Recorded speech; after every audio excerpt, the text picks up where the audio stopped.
I never thought my sister could do that to me. She said there wasn't enough room at the front, so she made me sit behind a pillar, like I didn't belong at her own wedding. But what she didn't know was that my father left her a truth she could never hide. I still remembered the exact moment I saw it, that thick, cream-colored envelope lying among the unpaid bills and grocery coupons on my kitchen counter. It was so elegant, so deliberate, it didn't belong in my world anymore. My name was written in gold cursive, the kind of handwriting my mother used to teach us when we were little girls. For a few seconds, I just stood there, staring at it, heart hammering, breath shallow. Then I noticed the return address. Rachel Anderson, my sister. It had been almost 5 years since I'd heard from her. Not a call, not a text, not even a simple Merry Christmas. The last time we'd spoken, we were standing in a lawyer's office, our father's will between us, our voices trembling and our hearts breaking. She walked out that day with our childhood home signed entirely under her name. I walked out with nothing but a folder full of papers, and a heart that refused to believe my own blood could betray me like that. I told myself I'd moved on, that time had healed it all. But now, seeing her name again, all that pain crawled back like it had been waiting just beneath my skin. My fingers trembled as I opened the envelope. Inside was a wedding invitation. Expensive, glossy, scented with vanilla and roses. Rachel and Mark invite you to celebrate their union on the 14th of June at the Willow Creek estate. Willow Creek, of course, our father's estate. The house that used to echo with our laughter. And the one I hadn't set foot in since the day it stopped feeling like home. My throat tightened. I ran my thumb over the embossed gold letters, and for a second, I almost tore it apart. But then something stopped me. At the bottom, written in smaller script, were the words, "Please come if you can."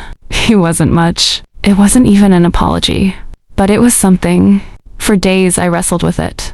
The hurt, the humiliation, the memories.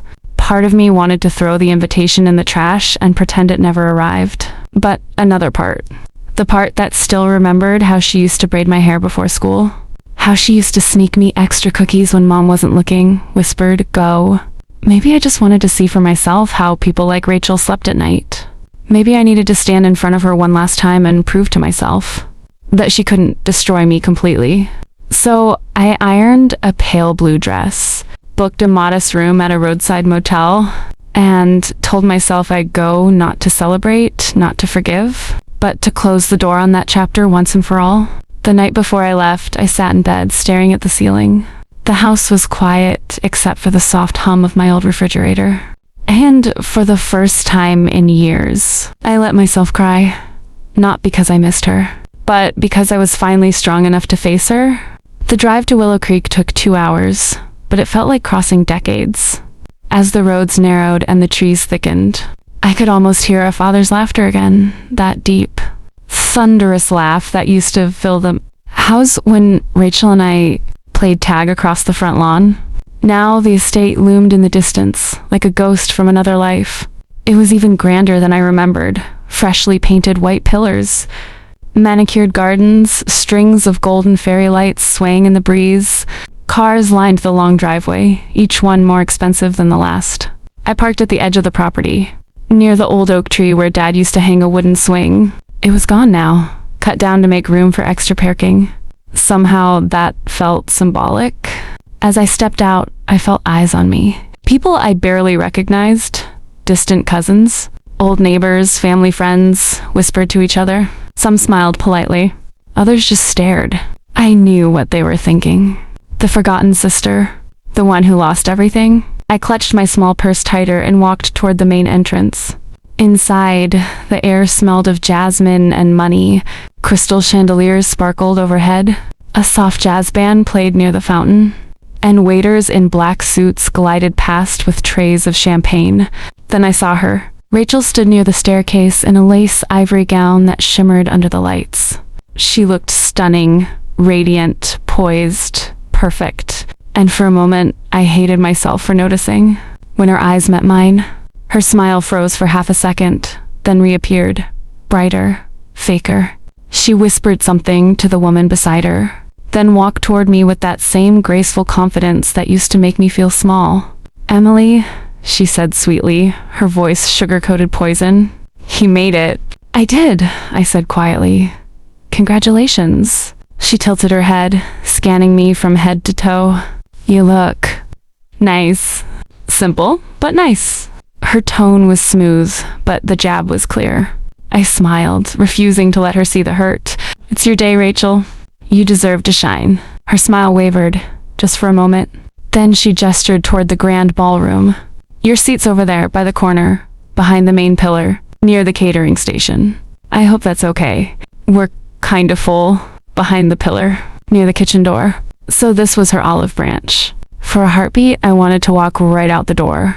But I caught sight of a few relatives watching from across the room, whispering behind their champagne glasses. Leaving would only prove them right, that I was still the fragile one, the broken one. So I nodded. That's fine. Rachel smiled wider, relieved. Then she leaned closer, her perfume almost suffocating, and whispered, Let's just enjoy today, okay? No drama. No drama, I repeated softly. But deep down, something inside me shifted. A quiet storm I hadn't felt in years. I walked to my assigned seat. It was exactly where she said, hidden behind a marble pillar, half blocked from the main stage. From there, I could see the edge of her white dress, the glint of the chandelier, and the faces of people who once called me family. I sat quietly, folding my hands on my lap, pretending not to care. But inside, my heart was a battlefield, memories clashing with the ache of being forgotten. As the ceremony began, I tried to focus on the priest's words, but my eyes kept drifting to Rachel. How effortlessly she played the part of the perfect bride. How her smile never wavered. For everyone else, it was a fairy tale. For me, it was a performance I'd already seen before. One where I knew how it would end. Still, I stayed. Because no matter how far she'd pushed me out, this was my story too. And something deep down told me, before this night ended, the truth would find its way back into that room. The vows echoed faintly around the ballroom, but from where I sat, the sound came muffled, like hearing someone else's happiness through a wall. I watched Rachel slip a diamond ring onto Mark's finger. Her smile perfect, practiced. The guests dabbed tears, cameras flashed, violins swelled. I just sat there, fingers clenched around the small clutch in my lap, trying not to crumble. From behind that marble pillar, I could see fragments of my life I no longer owned. The silver candelabra, our father, bought for Christmas. Dinners stood on the main table. The portrait of our parents, once hanging in his study, now glowed under the wedding lights. Even the garden roses outside, white and red, had been planted by my mother. Everything here whispered of what used to be mine.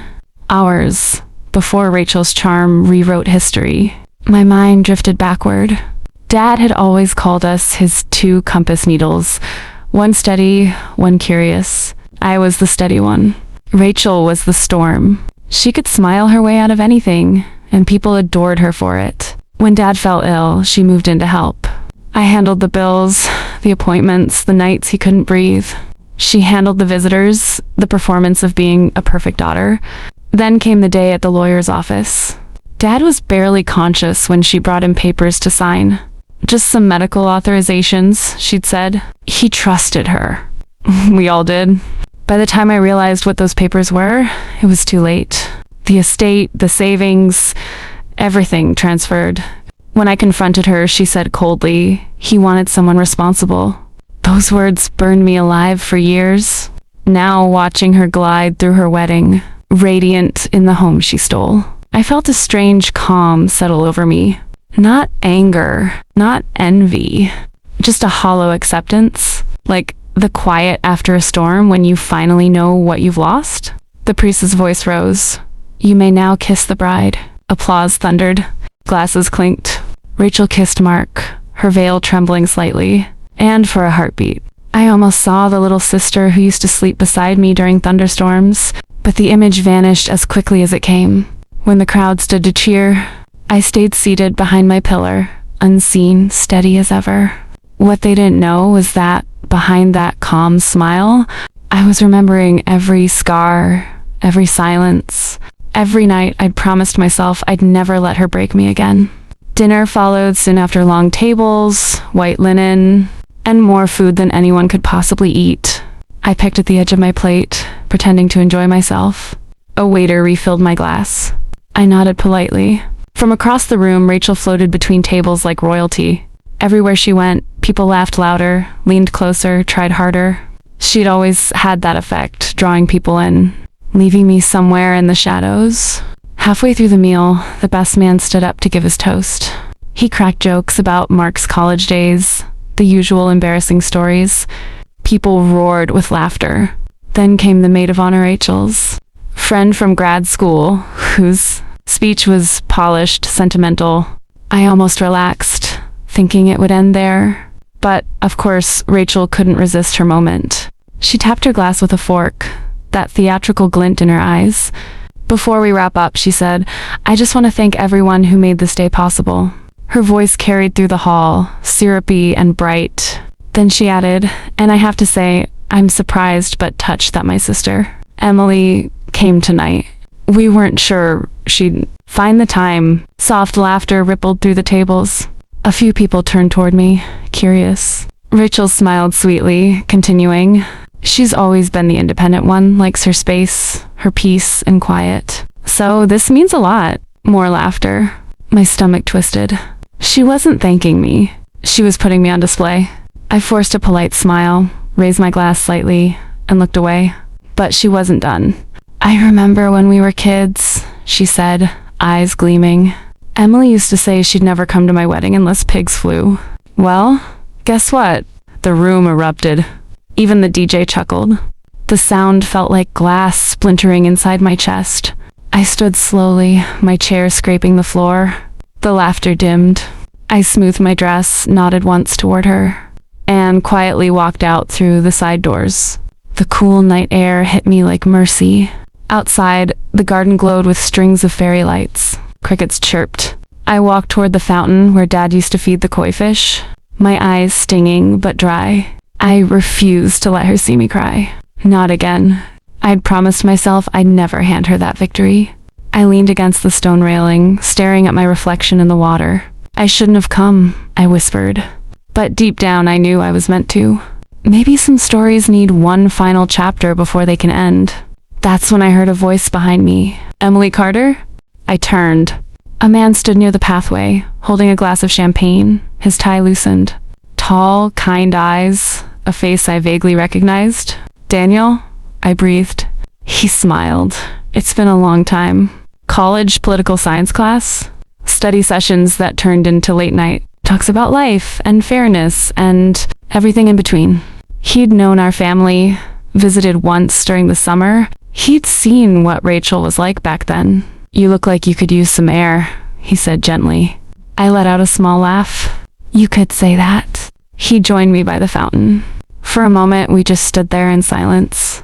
The sound of the distant party, muffled by the garden walls. "You know," he said finally, "I saw what she did in there. Some people never change." I stopped expecting her to. I said quietly, "I came here to be polite. That's all." He looked at me, his eyes soft. "No, you came to end something. I can see it." The words sank in, unsettlingly true. I looked up at the glowing house, the laughter, the clinking glasses, the woman wearing our family's name like a crown. For the first time, I didn't feel envy or rage. I felt ready.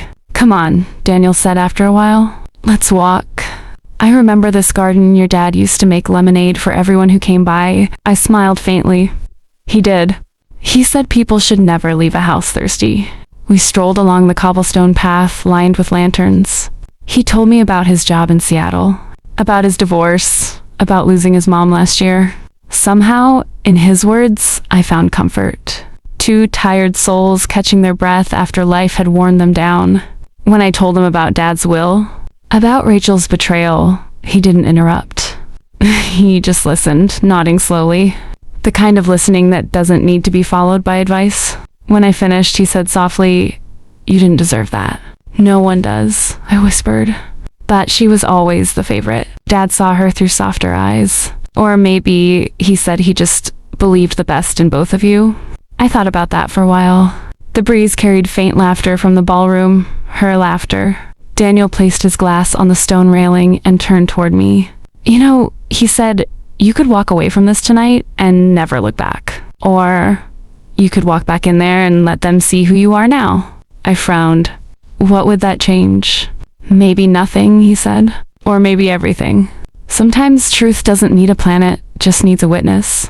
Before I could reply, a sudden cheer erupted from inside, the music shifting to something upbeat. The first dance had begun. Through the open glass doors, I could see Rachel spinning under the lights, her gown a whirl of silk and envy. Go, Daniel whispered. You don't have to speak. Just be there. Something in his tone, gentle, certain, made me nod. I straightened my shoulders, wiped the corner of my eyes, and walked back inside. The moment I entered, the world seemed louder, brighter. No one noticed me slipping. I stood at the edge of the dance floor. Behind that same marble pillar, invisible, as always. The music pounded, people laughed, clapped, then suddenly, the lights flickered. Once, twice. The music stuttered and stopped. A murmur ran through the crowd. The projector screen behind the band flicked to life. Static, then an image. A familiar room Dad's study. My heart froze. On the screen sat my father, pale but smiling faintly. A blanket draped over his knees. His voice crackled through the speakers. If you're watching this, it means my girls are together again. Maybe not by choice, but by fate. Gasps filled the room. Rachel turned sharply, confusion twisting across her face. I couldn't move. The room around me faded. Only his voice existed. I wanted to leave something behind. Dad continued. The truth. Because one of you has been carrying too much guilt. And the other, too much pride. Rachel's face drained of color. People glanced between her and the screen. My father's eyes lifted, soft but stern. Rachel, I know what you did. I forgave you before I went. Because love doesn't vanish, even when trust does. But Emily deserves her share, her name, and her peace. A stunned silence filled the ballroom. My breath trembled. I've left the lawyer with the original documents, he finished. And if this plays, it means they've been delivered. Emily, don't hide behind pillars anymore. The world sees you. I see you. The video ended. For a long moment, there was nothing, no music, no whisper, just the heavy sound of truth settling into the air. Then someone began to clap. Just one person, Daniel. Slow, deliberate. Others joined hesitantly, unsure. Rachel stood frozen, tears glistening but unshed. I didn't clap. I didn't move. I just breathed. For the first time in years, I felt light. The silence after the video ended was thick enough to choke on. Even the chandeliers seemed to hold their breath. I could feel hundreds of eyes flicking between me and Rachel, her trembling hands still clutching her bouquet like a shield. She blinked rapidly, forcing a nervous laugh. Okay, I don't know what that was, she stammered. That was some kind of mistake. But her voice cracked halfway through the sentence. No one said a word. The band members froze. The waiters stared. And somewhere near the back, a glass slipped from someone's hand and shattered. I just stood there, still half behind the pillar. My pulse pounding so loud I could hear it in my ears. Dad's voice lingered in my head. Don't hide behind pillars anymore. The world sees you. I took one slow step forward. My heels clicked against the marble floor. Small, steady sounds that somehow felt louder than the music had been. The crowd parted slightly as I walked closer to the stage. Rachel's face was drained of its bridal glow. Her perfect posture had collapsed. For years, I had imagined what I would say if the truth ever came out. The speeches, the anger, the accusations. But now, standing here, all I felt was exhaustion. There was nothing left to prove. Rachel's fiancé husband now turned to her in confusion. Rach, what is he talking about? He asked. She opened her mouth, but no words came. Her hand shook. I think you should explain, I said quietly. My voice sounded foreign, calm, even, detached. People turned their heads toward me, their expressions a mixture of pity and awe. Rachel's lip trembled. It's not what you think, But before she could finish, the projector came alive again. Another file began playing, scanned images of legal documents. DT transfers, dates, signatures. Every signature was my father's except the last page, where the handwriting slanted differently. A forgery. The lawyer must have uploaded it all. Evidence. Everything she thought she'd buried. Gasps echoed. Someone whispered, "Oh my God." Rachel stumbled backward, her veil catching on the chair behind her. Mark reached to steady her, but she jerked away, face red with humiliation. My hands were shaking, but not from fear, from release. For years, I had carried her secret alone. Now it was out there, where it belonged. Dad's voice replayed in my head again, softer this time. She only borrowed it, Emily. And somehow, I knew he was right. I didn't need to destroy her. The truth had done it for me. After the video ended for good, the ballroom slipped into chaos. Guests whispered in tight clusters. Some left their tables. Rachel disappeared into a side room, dragging Mark by the hand. I stood near the fountain again, this time inside, just watching the storm unfold. Daniel appeared beside me, his expression unreadable. Well, he murmured, that was something. I let out a shaky breath, halfway between laughter and disbelief. I didn't plan this, I whispered. I swear, I had no idea. I believe you, he said softly. He handed me a napkin. I hadn't realized tears had started streaming down my face. The band members packed up their instruments in silence. A few guests nodded at me with quiet respect as they passed, like they suddenly understood who I was and what I had endured. For the first time all evening, I didn't feel invisible. Then I saw her. Rachel stood in the doorway of the side room, makeup smudged, eyes wild. Her husband was gone. When her gaze met mine, she froze, then walked straight toward me. "Happy now?" she hissed. Her voice shook with anger and something else. Fear. "You couldn't just let me have this, could you?" I met her eyes, my tone steady. "I didn't do this, Rachel. Dad did. Dad's dead," she snapped. "His truth isn't," I said. For a second, her mask cracked completely. She looked smaller, fragile, like the little girl who used to run to me after nightmares. Then she turned away, muttering, "You always play the victim." Maybe I did. Maybe that's what made her so sure she could win forever. But tonight, her lies had finally run out of air. As she walked away, the DJ, perhaps unsure what else to do, quietly restarted the soft background music. No one danced. People gathered their coats, their phones, their dignity, and left. I stayed for a moment longer, letting the silence sink in. I wasn't angry anymore, just free. I found Rachel later that night, outside by the parking lot, sitting on the curb with her veil ripped and mascara streaking down her cheeks. Her heels were off, lying in the dirt. For a moment, I almost turned around, but something pulled me closer. When she saw me, she flinched. "What?" she muttered bitterly. "Here to gloat?" I shook my head. "No, Rachel. I came to say goodbye." She let out a hollow laugh. "Goodbye? That's it?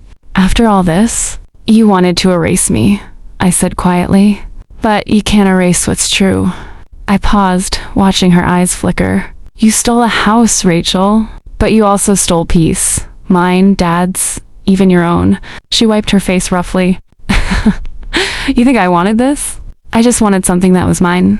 Dad always compared me to you, the steady one, the responsible one. I was tired of being the disappointment." Her words hit me like a slow punch. I had never seen her this raw before, but sympathy only went so far. "You didn't have to take everything to feel like somebody," I said. "You could have just asked me to stand beside you." She looked away, eyes glassy. For the first time, she had no comeback, no performance, just silence. I took a deep breath. "I'm not here to punish you, Rachel. Life will do that on its own. I just hope someday you find a way to forgive yourself. The way I finally forgave you." I turned to leave. "Behind me," she whispered. "Emily, what happens now?" I stopped. "You live with the truth," I said, "and I live without your shadow." Then I walked away, not out of pride, but peace. Daniel was waiting near my car. "Everything okay?" he asked gently. For the first time, I said, smiling faintly, "Yeah." The following morning, I checked out of my motel, leaving the key on the counter. The sun was warm and golden, the kind of light that feels like forgiveness. As I loaded my bag into the car, Daniel appeared again, holding 2 coffees. "One for courage," he said, handing me the cup. "One for closure." I smiled. "Which one is this?" "Closer," he said. "You've earned it." We sat on the hood of my car, sipping in silence. He told me he'd overheard guests last night, how the lawyer confirmed everything, how Rachel had signed false documents that would now be reversed. I didn't ask for details. I didn't need them. I didn't want revenge. I just wanted peace, and Dad's voice had already given me that. "You know," Daniel said, watching the horizon, "your father would be proud. You didn't fight dirty. You just let truth do the work." I looked at him, smiling through a tear. Maybe that was his last lesson? We sat quietly for a long time, the morning air crisp and full of beginnings. When we finally said goodbye, he hugged me, not as a friend pitying someone, but as one survivor recognizing another. "Take care of yourself, Emily," he said. "I will, I promise." As I drove away, the estate disappeared in the rearview mirror, smaller, distant, harmless. For the first time in years, I didn't feel like I was running from anything. I was finally driving towards something, myself. 3 weeks later, a letter arrived in my mailbox. No return address, but I knew the handwriting instantly. Rachel. For a long while, I just stared at it. Part of me wanted to tear it open, to know what she'd said, the apology, the excuses, the explanations. But another part of me, the wiser, quieter part, realized I didn't need to hear it. Some wounds don't close by reopening them. So I slid the envelope into my desk drawer, unopened. That afternoon, I drove out to Willow Creek again, not the estate, but the small cemetery behind the church where Dad was buried. The air smelled of pine and rain. I knelt by his gravestone, brushing away a few fallen leaves. "Hey, Dad," I said softly. "You were right." The truth found its way. For a moment, I could almost hear him chuckle, that deep, gentle laugh that used to make everything okay. I closed my eyes and let the wind move through the trees. When I opened them again, the clouds had shifted, sunlight spilling through like a benediction. I smiled through my tears. I didn't need revenge, I whispered. I just needed peace. I stood, dusted off my jeans, and walked back to my car. Before leaving, I glanced once more at the sky. Bright, wide, endless. I wasn't the forgotten sister anymore. I was just me, whole, free. And as I started the engine, I could almost hear his voice again. Steady, loving, certain. "Don't hide behind pillars anymore, Emily." I smiled, whispering back, "I won't." Then I drove into the sunlight, the past finally behind me, the truth glowing quietly in my rearview mirror. If this story touched your heart, don't forget to subscribe for more true and untold stories, where pain turns into power, and truth always finds its way.